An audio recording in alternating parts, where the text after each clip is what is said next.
Сәлем баршаңызға. Майсыз, пеште пісетін дәмді наггетсті бірге дайындайық. Каналға тіркелуді ұмытпаңыздар. Алдымен тауықтың төс етін алып, осылайша ұзынша етіп әдемілеп турап аламыз. Одан кейін үстіне сұйық май қосып, тұз, паприка және де кепкен чеснок қосып, жақсылап араластырып аламыз. Қалауыңызша басқа да дәмдеуіштер қоссаңыз болады. Дәм өзгеше болсын деп, мен чипсты алдым. Осылай үстін басып, ұнтақтап алдым. Ыдысымызға салып, осыған аунататын боламыз. Ең алдымен бірінші ұнға саламыз. Одан кейін жұмыртқаға саламыз. Одан кейін жаңа дайындаған чипсыға екі жағын біркелкі етіп, жақсылап аунатып аламыз. Пергамент қағаз төселген табамызға осылайша салып қоямыз.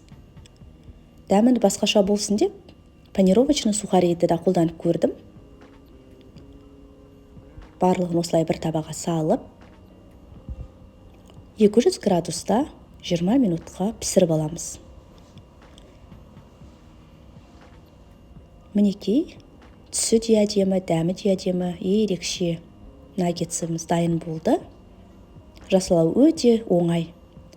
Балаларға қатты ұнады. Сіздер де жасап көріңіздер. Ұнаса лайк басып, пікір қалдырып кетіңіздер.